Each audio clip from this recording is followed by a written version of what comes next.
ମାମୁଁ ଘର, ମାଉସୀ ଘର, ପିଇସି ଘର ଆମର ବଡ଼ ବନ୍ଧୁ ବୋଲି ପୂର୍ବପୁରୁଷ କୁହାଯାଇଛି।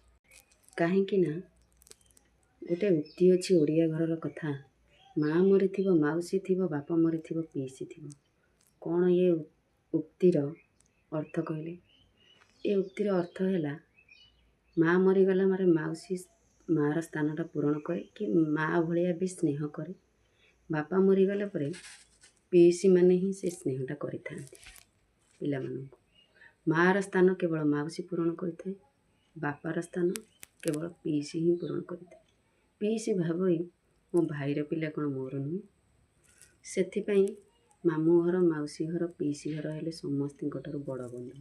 ବ୍ରହ୍ମପୁର ସାଇଡ଼ରେ ଦେଖିଥିବେ, ଦେଖି ତ ନଥିବେ, ଶୁଣିଥିବେ, ମାମୁଁ ଝିଅକୁ ହିଁ ବିବାହ କରନ୍ତି। କାହିଁକି ନା ମାମୁଁ ଘର ହେଲେ ବଡ଼ ବନ୍ଧୁ।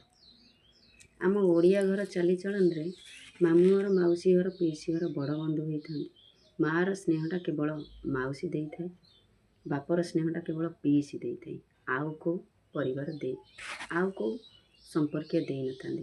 ଗୋଟେ ଗୋଟେ ଘରେ ବଡ଼ ମା' ଖୁଡ଼ି ବି ମାଆର ସ୍ନେହଟାକୁ ତୁଲେଇଥାନ୍ତି।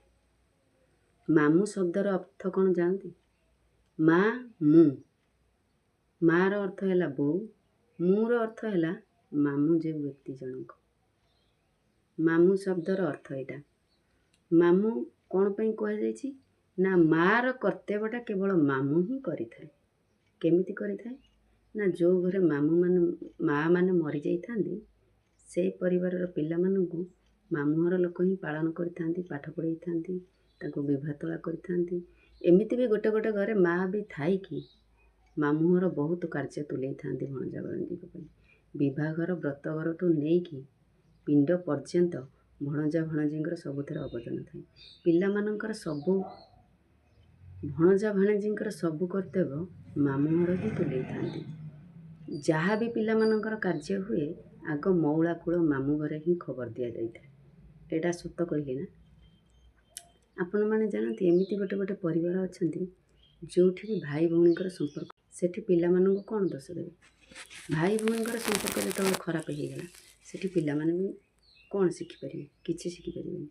ତେଣୁକରି ଆମ ଓଡ଼ିଆ ଘର ଚାଲିଚଳନ ସଂସ୍କୃତିରେ ଅଛି, ମାମୁଁ ଘର, ମାଉସୀ ଘର, ପିଇସି ଘର ହେଲେ ବଡ଼ ବନ୍ଧୁ।